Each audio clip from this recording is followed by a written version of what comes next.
มาเห็นสร้างนั่งเงาอยู่พี่หน่อยเนาะนั่งฮะก็เจ้าเอาเสาไฟขึ้นก็เจ้าเอาเสาขึ้นอยู่พุ่นมอนเสามันหักดันนั่งเอาอันสว่านเจ้าโตอันนั้นบ่ได้สาดแม่นบ่ฮะ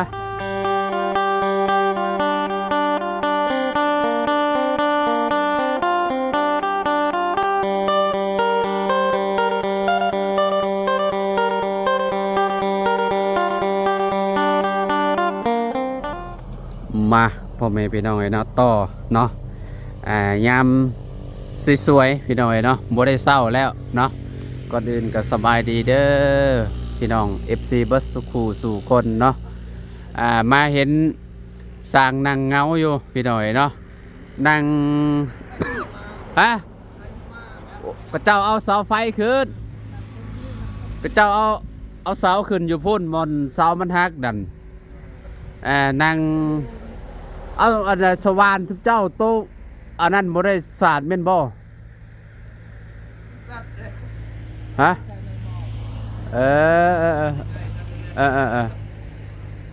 เฮ็ดอย่างอื่นไปก่อนเลยบ่มีเนาะเด้ปูนเขาซื้อมาได้ได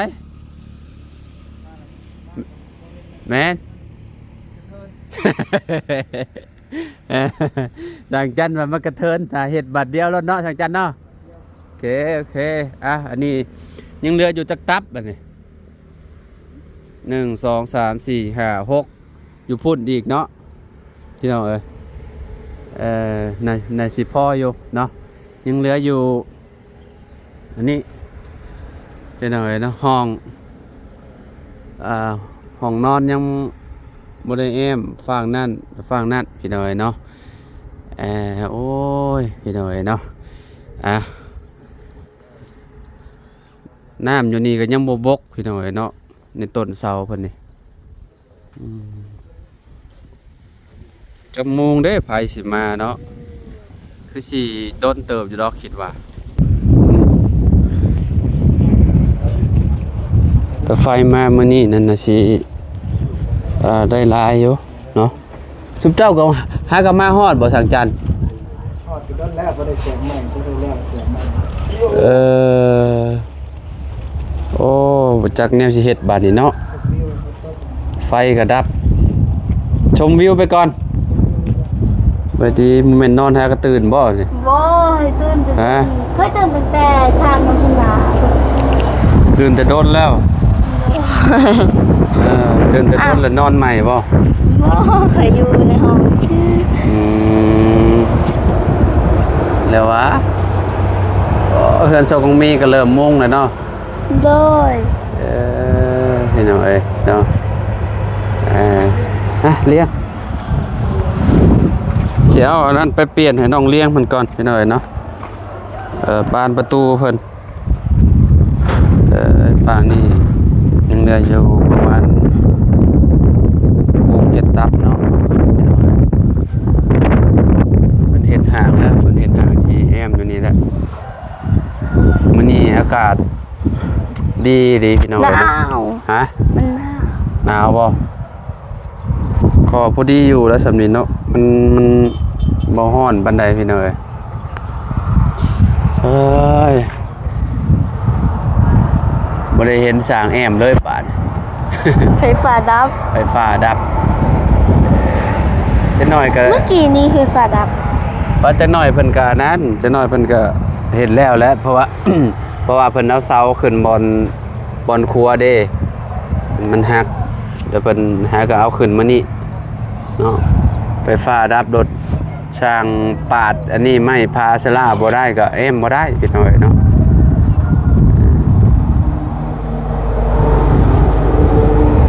พออยู่โรงงานคือเก่าบ่โดยฮะโดยสาวเบิ่งงานคือเก่าเนาะโดยเมื่อวานนี่มาอยู่เห็นเพิ่นมาอยู่เบาดีพี่น้อยเนาะเป็นเห็ดห่างเมียนละไม่นี่ยัง ยังเหลือบ่หลายปานใดพี่น้องใหม่เนาะเฮ็ดอันนี้อายุเฮ็ดบ่อนนั่งลิ้นได้อยู่บัดแล้วก็เฮ็ดเตียงบัดล่ะให้พ่อเจ้าเฮ็ดแหละ โดย พ่อเจ้าเฮ็ดเป็นอยู่บ่เฮ็ดเตียง เป็น เรือนี่ เป็น ไม่ บ้องงา เศษไม้เท่านี้ก็เวลาก็เก็บเม่นเก็บเอาไว้ดังไฟเอาไว้ดังพื้นดังไฟตัวใดมันใส่งานได้ก็เอาเฮ็ดคาเตียงก็ได้เนี่ยตัวนั้นยาวๆน่ะเฮ็ดได้อยู่นะบ่าวว่าอันนี้ก็ได้คือกันนี่ยาวพอดีแหละเตียงนั่งพอดีเลยอันนี้เศษจักรสีคือเอามารวมกันแบบนี้ไว้เพื่อบ่ไปทิ่มลงใหม่กลับมานี่เจ้านี่ เสื้อสักสี เศษจังกะสีเด้นี่อันนี้ก็แม่น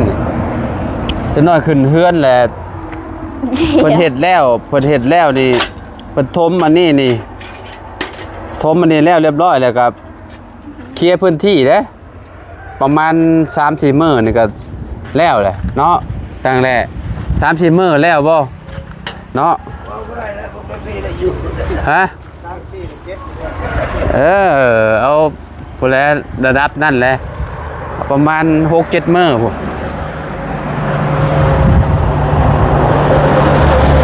โอ้ทางน้ำ ล่องน้ำมันไปได้ไหม ฮะก็ลงอยู่น้ำลงนี่เนาะลงไปนี่เฮือนชาวกงมีว่าเฮือนชาวกงมีคือสิบ่นั่นดอกบัดนี้เนาะ พูดแล้ว พุดแล้วเลยเพิ่นนั้นพุดคลองลงมาพี่หน่อยเนาะเราแล้วบ่อันน่ะไอลัมโบเราขุดอ่ะ ฮะ น่าจะแล้วป้าบ่เนี่ยต้องเอาอันนั้นเด้อ นี่คลองมันน้อยโพดนะบ่าวต้องเอาคลองสิใหญ่ๆนี่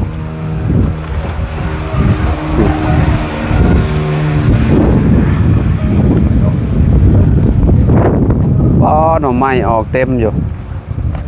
โรงเรียนโอ้มีแต่หน่อไม้นี่โอ้ผลหักไปกินแล้วเนาะ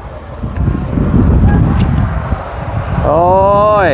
บาทนี่พี่น้อยเนาะพากันนั่งบ่ได้เฮ็ดหยังเลยบาทสร้างก็ได้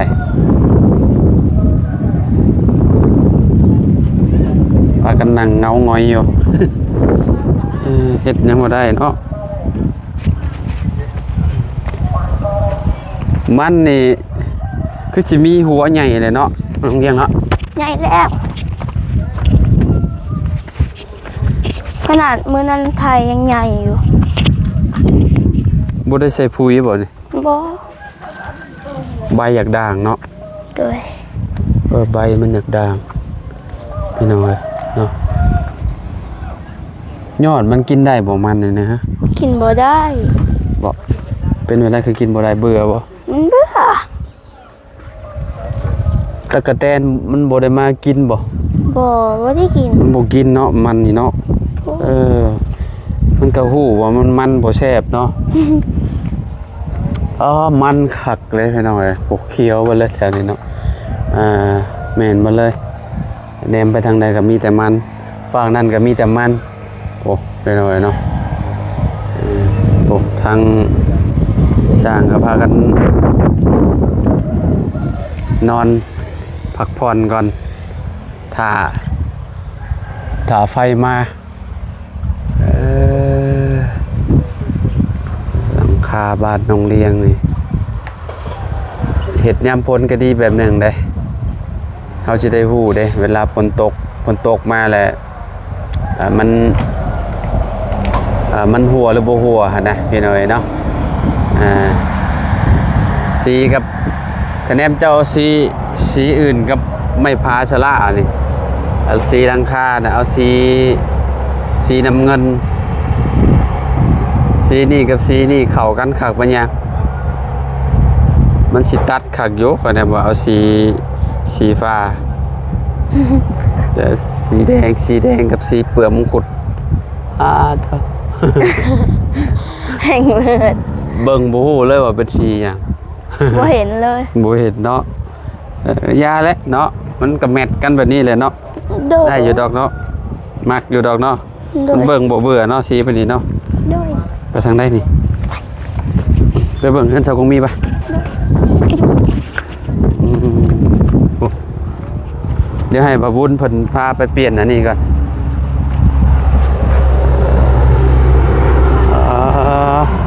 เพิ่นขุดมื้อนี้เพิ่นก็มาขุดอีกบ่ น่าจะแล้วมั้ง อ้าวแม่นบ่ อ๋อมันจะแล้ว แม่นติ มันสิบ่ลายอีกเนาะ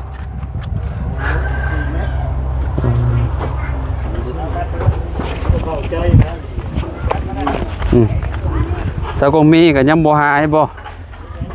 อันน่ะบ่สบาย มัน ปวด ตัด หัว บ่ ฮะ มันกา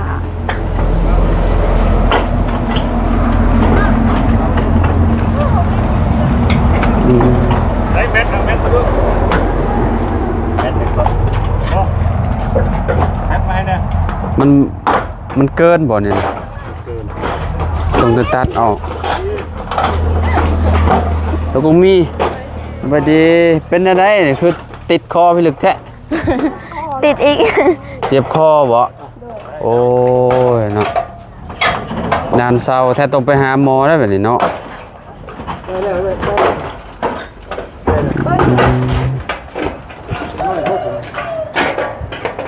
เดี๋ยวจะแล้ว มัน มัดอยู่คลิปอยู่ไปอยู่ไว้ตัวไปมันเนี่ยเอาเอง อืมเหลือบ่ว่าตกลงพอดีบ่สังกะสีเหลือ 4 เมตรนี่นะ เหลือตัวซีเมนต์เหลือบ่ เหลือ จักแผ่นประมาณ5-6แผ่นบ่ ซอง เหลือ2แผ่น 15 เพศ ฮะ 4 เมตร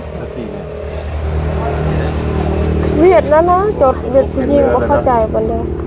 หมุนยิง ต้องว่า15 หมุนยิงบ่เป็นคนจ ยั ด นคอยไล่โต้ลบได้4 เมตร แล้วยันมันไปตัดจังกะสีเนี่ย เออ จะสร้างนี่จุอันนี่ล่ะเราจดเมียนไปหมดแล้วแล้วเราก็เบิ่งนี่เขาจดแล้วไล่บ่ถึง คือเจ้าจดตามนั่นน่ะบ่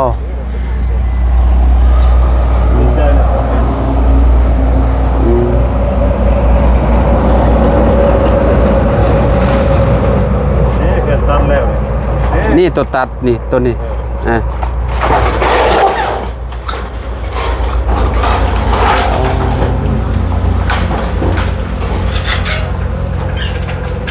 ขณะนี้ก็เจ้าก็ยังคิดอันยาวเนาะคิดไปประมาณบ่แม่น20เซนบ่จัก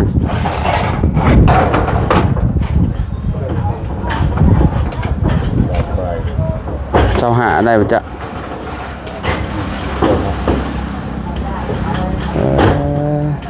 สกงมีต้องได้อันสั่งขอบข้างมาใหม่แล้วนี่เนาะลบข้างนะอันลบข้างบ่มีเนาะ เหลือเหรอ ลบข้างบ่มีตัวนี้พี่ละว่าเรือฮะสร้างแล้วนะ มันสองคน โอ้สิไปว่า2แผ่นนี่นะปักลายนะ อ้าว โอ้ อันนี้เด้อันนี้เด้ ไอ้ตัวนี้4เมตรตัวน่ะก็4บ่4เมตรไอ้ตัวนี้นะ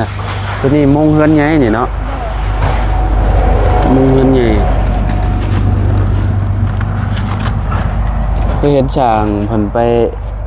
อันนั้นไปสั่งอันตัวลบมาเพิ่นยังบ่เปิดซ้ำยังบ่เปิดห้านก็ว่าเขาสิเอาอันนี้มาเอาบานประตูมาให้นังเลี้ยงเพิ่นเพิ่นยังบ่เปิด นั่นยังบ่ได้ป่ะ แต่มุมนี้มันบ่เทิงแม่นบ่แต่ตัวนี้มันบ่เทิงบ่เอามี ถ้าหากเอามาแต่ให้ ยันบ่เทิงที่เราคะแนนเทิงเราก็ต้องมงให้มันเทิงมันบ่เทิงแม่นแหละบ่เทิงดอกนี่นะทางหน้าเลย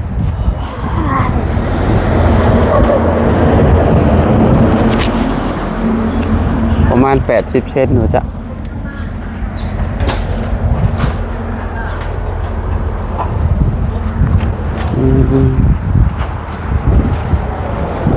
ยาวเท่าไรนี่เนี่ยพ่อหูอยู่ว่า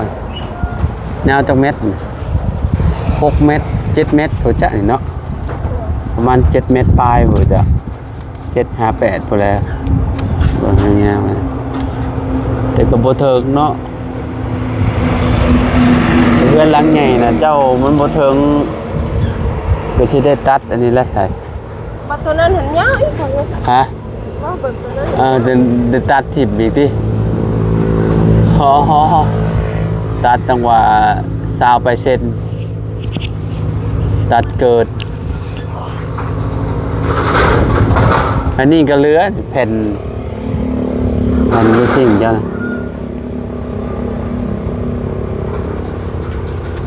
เหลือลายจะเนาะได้สีแล้วเลยเด้ยังเหลือ เว มา ลาแบบนี้ส่งคืนเขาบ่ได้ ฮะ บ่ได้แล้ว หมูกันแล้วคะแนนก็เจ้าพิษแล้วส่งคืนได้คะแนนทางเจ้าคลองห้านกับเจ้าตัดให้พิษเด้เอาก็สามารถคืนให้เขาได้เพราะว่าเขาก็ต้องเบิ่งในรายการบินนั่นแหละว่ากับเจ้าจดใช่จำได้จะมีบ่รายการบินเจ้าบ่รายการบินที่ว่าอันจ่ายเงินหั่นนะ อยู่น้ำลาว อยู่น้ำไผ่อยู่น้ำลู เพิ่ม เบิดนี่เท่าได้สาวของมีชื่อ 28 ล้าน เบิดนี่ได้28 ล้าน ทางใหม่โซล่าทางไหนอันนั้น สมพ่อมันหลาย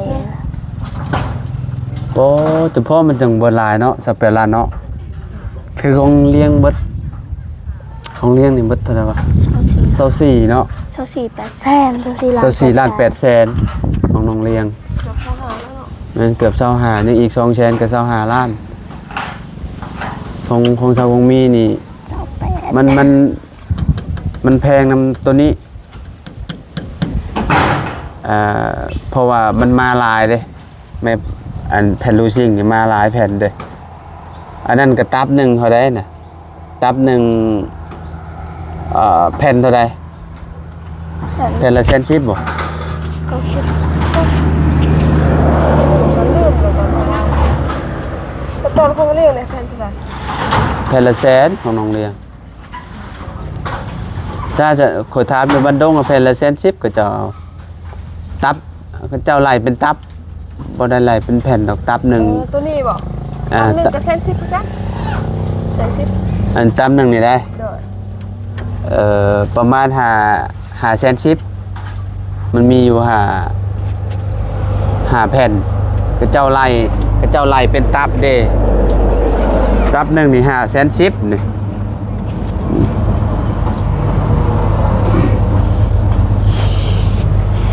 จุดตับอันนี้มีอยู่ มี11ตับ มา11ตับบ่ เด้อ คืออย่าเช่า7 ตับ 11ตับ 11ตับบ่ เด้อ ไม่พาสลากับแพงได้พี่น้อยเนาะมันโมเมนต์ถึกๆเฮ็ดเทือนของมือนี่มีแต่แนวแพงเบิดทุกอย่างเลยแต่เนี่ยมันเรือกับเป็นลมน้ำเขาลองเบิ้งไปอันพอคืนได้บ่คือมือนั่นน่ะเฮือนจะดีคือกันอันเพิ่นตัดอันเพิ่นให้ลุงน้องเพิ่นตัดต้องว่าเฮาเอา16เพิ่นเพิ่มมาอีก8แผ่นเว้ย นี่ก็สร้างเขาจบ ได้คืน เดี๋ยวมันน่าราคา ได้เอาคืนไป ผู้กระชดทางเป็นเวียนผู้หญิงก็เข้าใจกัน ก็ ได้ อันเพิ่มเลยอัน บ่ยันเราเข้าใจผิดอันลบข้างนั่น แม่ง อันลบข้างคิดว่า ทางเราไม่ได้เอามาเนาะ ยันแบบว่ายันคิดใส่ตัวนี้คิดใส่ตัวแผ่นตัวมันสั่นนี่เนาะ เด้อ โหนั่นเราตัดออกพวกละลายนี่เบิดโอ้โห พ่อแม่เราใส่ตัวนี้บ่ ยันเมนยังสิใส่มุมนี้บ่ โอ้เป็นเรือนต่อลาย ต่อลายนี่เนาะ ลายต่อลายกันตอนเออโอ้ กระดุมต่อเลย โหต่อลายแผ่น โอ้มันสิบ่งามปานใดเนาะต่อลายเลย ต่อลายนี้เหราเจ้าของเรา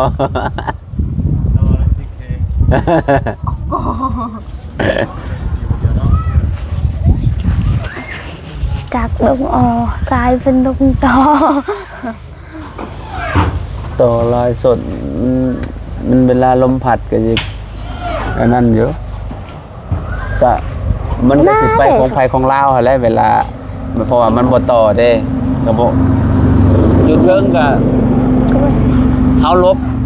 บขอบมันเลยมันก็บ่ค่อยเห็นดอก เวลาเฮาเอาอันลบมาเด้ลบข้างหน้าก็ลบข้างก็ลบเบิดก็คือมันอยู่เทิงน่ะบ่มีไปเห็นดอก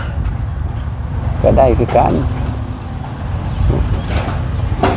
ก็สิลายก็สิใส่ลายอันนั่นแหละผูกต่อไปเลยๆเนาะ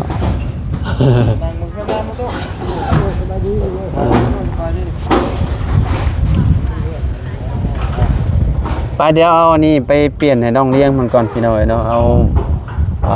บานประตูไปเปลี่ยนก่อนเดี๋ยวสร้างเพิ่นเอาไฟมาเพิ่น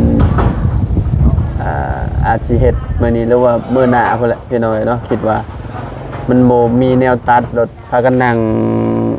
ลิ้นโทรศัพท์อยู่เฮ็ดเซเวอยู่ฮะเอามัน ผ้าล่ะ ไฟฟ้าเด้ตัดอันนี้เด้ตัดไม่พาเด้บ่มีแนวตัดเด้ ได้ดับเอ็นเบิ่งเลย เจ้าเอาอันนั้นเคินก็เจ้าเอาเสาไฟน้ำมองครัวห้วยประสวนนะมองทางไปบ้านเฮือนนุ่งเพิ่มนะเอ้าก็พี่น้องประมาณนี้เนาะเฮือนสาวงมีเพิ่นก็ลงมืออันมุงแล้วพี่น้องเนาะถ้าเบิ่งบัดเพิ่นมุงอีกบัดแล้วพุ่นแหละเนาะว่าสิงามส่ำใดพี่น้องเนาะเอาอยู่ดีมีแฮงเบิดสุขุทุกคนไปสบายดีเด้อพี่น้องเด้อเบิดสุขุทุกคน